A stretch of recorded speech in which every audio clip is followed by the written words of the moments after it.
got peeling lacquer or clear coat like this on your car, don't worry, in this video I'm going to show you the entire process of restoring it so it goes from looking like this to this and looks basically brand new. For more on every step of the car flipping process, subscribe and hit the notification bell so you don't miss the next weekly upload. My name's Benjamin McShannock and welcome back to Ben Flips Cars. So the first thing you want to do is just wash down the panel as normal. So just give it a good rinse, good hose down, give it a good scrub with some car wash soap or just some soapy water will do otherwise, then rinse it off again and then give it a good towel down, dry it off, rub all that excess dirt off. Next we want to mask up around the panel with masking tape because we're going to be wet sanding the panel, so we want to mask up basically anywhere we don't want to scuff with the sandpaper, so around the headlights, around other panels, around the grills, all those sort of things.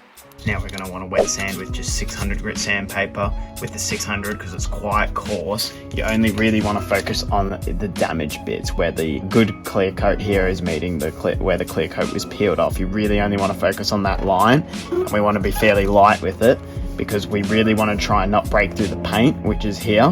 We only want to break through the clear coat and smooth that out. So we're really just going to focus on that with the 600 until that ridge, that edge between the clear coat and the paint is nice and smooth. Hopefully we don't break through the paint, fingers crossed.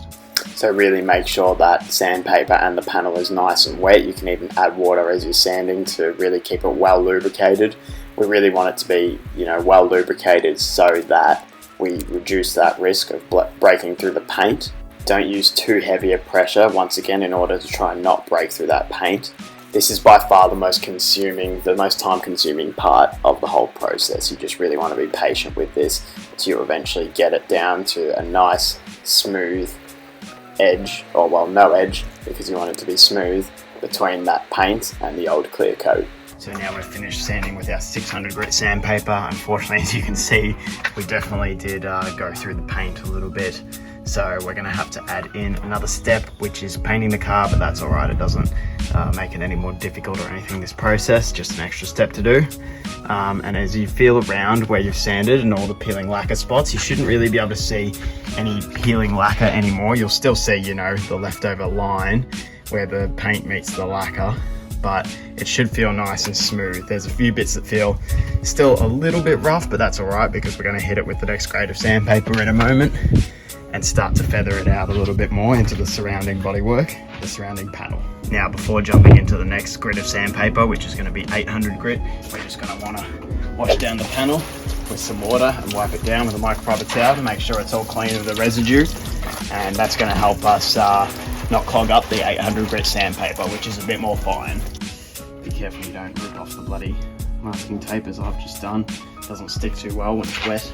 Okie dokie, now we're going to move on to 800 grit sandpaper, so it's a little bit finer, and we're going to wrap it in a sponge. We have a bigger bit of sandpaper this time. That's to help create or avoid creating hot spots.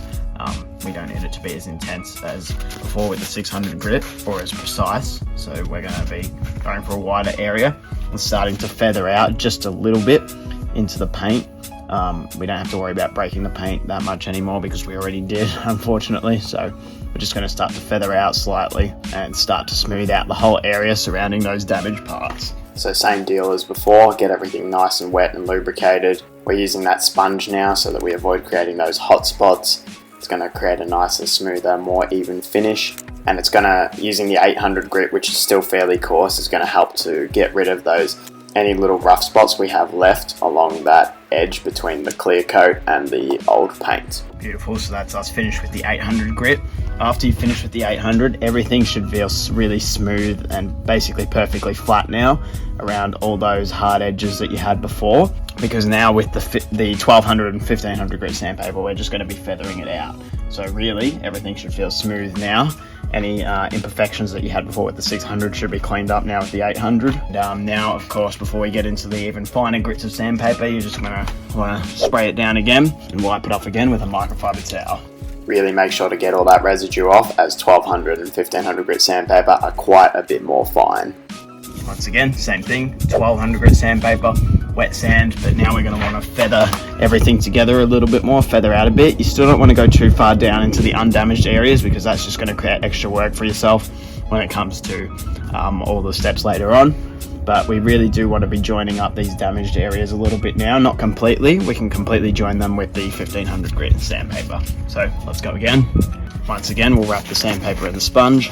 As you're no longer focused on really cutting down those rough edges, the 1200 and 1500 grit sandpaper should be a fairly quick process compared to the earlier sandpaper. You're just sort of quickly going over everything. You could even go over it twice if you really wanted to. And as said, just start to feather out just a little bit so that we can create a nicer finish at the end of the entire process. I did forget to say just before doing the 1200 there, you also want to start sanding that exposed paint a little bit, fading into that. And we're gonna want to go over all that exposed paint with the 1500 grit, but not so much that we break through the paint too much. 1500 grit sandpaper after this, so we're going to want to give it a real good clean this time, really get all that sanding residue off. Now finally, the wet sandpaper with the 1500 grit.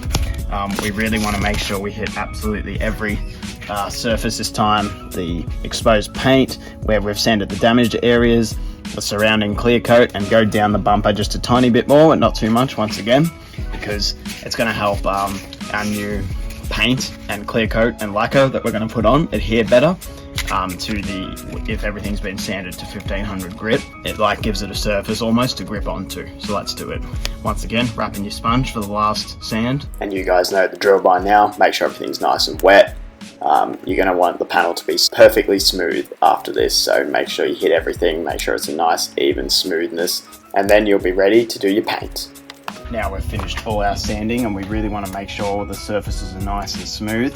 So even though you can see marks and all that stuff still of the damage, you can't feel it. It's totally smooth, totally flat, and the paint and new lacquer is going to go very nicely over this, and you won't be able to see any of this damage anymore. If it was still had a rough edge somewhere, that would show up once you've finished your paint work. So that's why you want to make sure that's all smooth. Give it another rinse down, dry it off with the microfiber towel, and then you want to check the surfaces again. Make sure that it's smooth even when it's dry. Now, as we're waiting for all that to dry out the front of the car, we want to come to the door sticker and find our paint code, which we can see better if we go up to the top here. It says paint F6, so that's the paint code, but that's actually the paint code for the green color. In this case, we want the gray for the bumpers, of course, and with a bit of online research, I was able to find that is 159 is the paint code. With that 159, I was able to get a can made up of the paint, just at super cheap auto. They make up cans of paint with the paint code. And so we're going to get pretty much a perfect match, because we're going to get the exact same color pretty much as those bumpers on the car.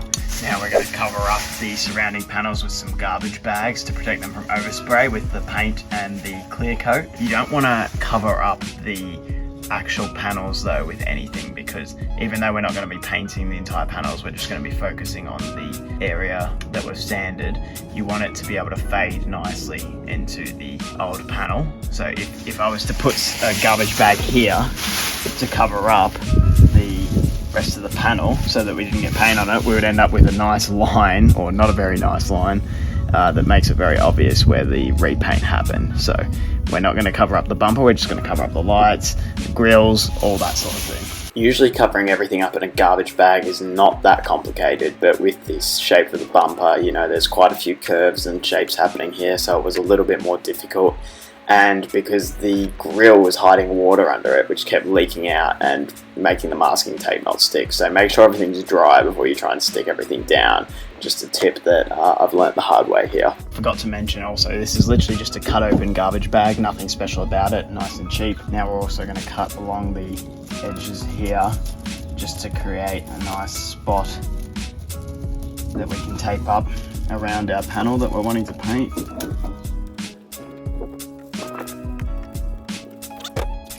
And then you can tape that bit down over the top of the tape we already put down earlier.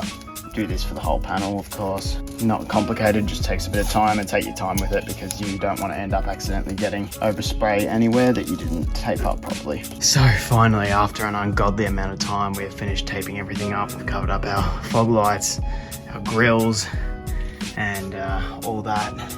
It's been an absolute pain, but you got to make sure you do it properly so that you won't get any overspray on parts you don't want to. As I said, we didn't cover up any of the actual bumper because even though we're only going to be spraying these bits here, you want it to fade into here nicely, which we'll fix up with some more wet sanding and our compounding and polishing after, so that it all looks like it fades in together nicely and that there's no lines, and it'll all look brand new. So let's get onto that. Just want to make particular note with the air intakes here. I put the tape upside down and then stuck the plastic bag on top of them, and also just sort of shoved it in there and then put some tape over the top of it. That made it come out nice and clean. Alright, now we just simply want to wipe the panel down all over it with some isopropyl alcohol on a towel. This is going to clean off any contaminants from the panel. You want to do it to the whole thing because the way we're going to spray on the clear coat and the paint, it's going to probably dribble onto lots of bits of the panel, even bits that you don't expect it to. So make sure you hit the whole thing, not just the direct bits that you're painting. And now finally we just want to hit it with our tack cloth, which is like a sticky tacky cloth. It'll get off any little bits of dust, dirt or debris that you haven't seen, because it is tacky, as it says in the name. Whoops, we just pulled off our bloody garbage bag, so we'll have to remember to put that back on. So now it's time for our paint. We just want to follow the instructions on the can. 3 to 5 light coats for full coverage and allow 3 to 5 minutes to dry between coats. Now let's give it a good shake up and get to our painting. It is a fairly windy day today, so I'm just going to try and do it between gusts of wind, because you don't want it just blowing paint all over the place, of course. Now just make sure that you don't stop when you're spraying. You always want to be moving whilst you're spraying with the can. Otherwise the paint's going to run and the finish is going to be really bad. I was having problems with my nozzle, causing it to clog up and spray on clumps, so that wasn't much good. You want to start with a fairly light layer, because that's going to almost give the paint something to adhere to, and then you can pop on some very slightly thicker layers, but you know, as it says on the can, you don't want to attempt to do it all in one layer. Do it in a fair few layers, and you might have to focus a little bit more on the spots where the damage was, to make them disappear. Always make sure your can's moving. Don't stop whilst you're spraying, because otherwise it's going to run, and that's not what you want. I even find sometimes it can be best to start spraying on the garbage bag off to the side of the panel and then move across from there. But of course, don't stop until you've let your finger off the nozzle and stop spraying, as I've said a few times already. And you can see those damaged areas are already starting to fade away into the grey paint. It's already looking a lot better. We do want to feather this new paint out just a little bit into the old paint. Once again, not too much, as we don't want to create too much work for ourselves. And the colour match paint might be slightly different to the original paint. This is a car with 230,000 kilometres, so it's likely that the old paint has faded a bit. So the new paint might be a little bit more vibrant or stick out a bit more. You don't want to make it go too far into the new panel and create just too big a contrast or too big of a mismatch. Here we go, we've finished our paint. This is how it's meant to look like. Just a nice, smooth, even matte finish. You can see we can't see those signs of damage anymore. There are still a few little signs like this here or this here where I couldn't get the sandpaper into, but if you gave that a good proper sand, that would go away. I'm not too fussed because this is a car with 230,000 kilometers. It doesn't have to be absolutely perfect, but as you can see, the majority of the damage is gone, and we've got that nice, smooth, even matte finish. So that's what you want before you get ready to apply your clear coat. Now, according to the can, we want to wait 30 to 40 minutes before we apply our clear coat, so that's exactly what we're going to do. Have you ever tried any sort of paint fix on your car before? Let me know in the comments below how it went. Also, if you have any other tips for other people, let them know in the comments. That would be helpful. Also, if you're looking to buy a used car in the first place and you're unsure of what to look for when test driving the car, I'll leave a video up in the corner here. It explains everything you should do on a test drive and everything you should look for, listen for when test driving a used car that you want to buy. Now we've had that 30 minutes for the paint to dry. Before we go and do our clear coat, we want to check again, make sure all our tape is in place and hasn't come undone in the time that we've been away or blown away or anything like that, because we don't want to end up with some surprise clear coat where we didn't want it. Now, just like we did before we applied the paint, we want to hit it with the tack cloth again. We don't want to use the alcohol this time because that'll end up, or could possibly end up, stripping the paint that we've just laid down. So just the tack cloth will do, just to get any contaminants off. It can help even to pull out anything that may have landed on the paint whilst it was drying. So give that a good rub. You want to get yourself some clear coat. Ideally, you want it to be 2K clear coat because that's going to give you the best instant result. Unfortunately, auto stores here don't stock Clearcoat. You need to go to a specialist paint shop. So I've just gone with this Clearcoat here. It's just gloss, UV resistant, and it dries clear. So those are all the things you want. Once again, we want to follow the instructions on the can. With this one, you want to apply 3 to 4 coats and allow 3 minutes approximately between coats for it to dry. With Clearcoat, you want to apply a nice light coat first, just to give it that surface to adhere to once again. And then you want to apply some nice thick heavy coats, not so thick that it runs, but thick enough so that the gloss can come out in the Clearcoat. So really, for spraying the Clearcoat, it's all the same tips as the paint. You just want to never stop moving when you're spraying. You can start from the garbage bag again. We're hitting it with that light layer first, as said, and then we're going to pile on some thicker coats. So we've applied our first coat, our light coat of Clearcoat. Now we're going to really start to layer it on with some thick heavy coats to bring out that gloss in the Clearcoat. So you guys know the technique by now. Lay down those 3 to 4 layers, give it the appropriate drying time, and make sure they're nice and heavy towards the end. Not so heavy that it runs though. You should come out with a nice gloss finish. Let's have a look. We've finished our Clearcoat and you can already see just how much better it looks. It's looking a lot more glossy, a lot more like the rest of the panel. Obviously it's still got to dry off. We've got to allow it a full 24 hours to dry, and then we're going to sand it and compound it so it's nice and reflective, like these bottom bits. You can see it's very reflective down there. You can see my hand in it, but it's not quite as good up here. The color's good. The color matches pretty perfectly, but the finish isn't just quite there yet. So that's what we're going to do after letting it dry for 24 hours. Okay, so 24 hours later, and you can see this finish has come out quite nicely. But once again, as I said yesterday, you can see we've got a really strong reflection down here. And even though it is fairly glossy and there's a bit of reflection up here, it's just not quite as good.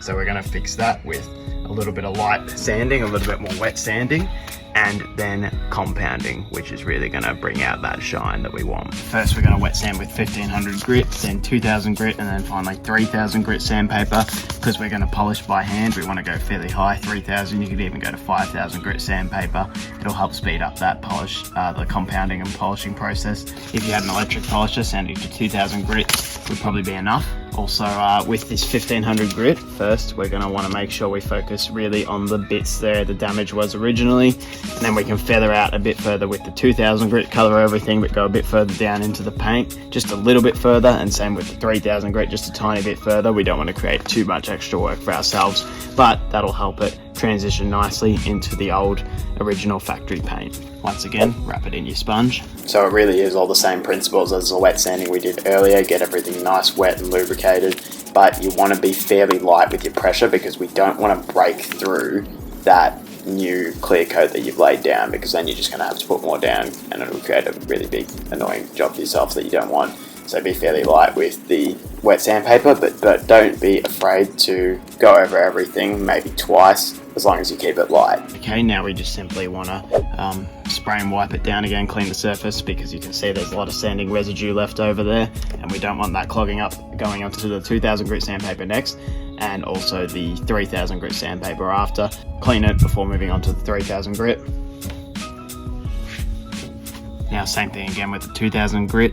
I forgot to mention before, but obviously you want to be using fairly light pressure with these sanding grits because we don't want to break through that new clear coat that we've laid down. We're only wanting to smooth out the surface so that we can really bring out that shine with the compounding. We definitely don't want to break through that clear coat. Otherwise, you're going to have to lay down more clear coat.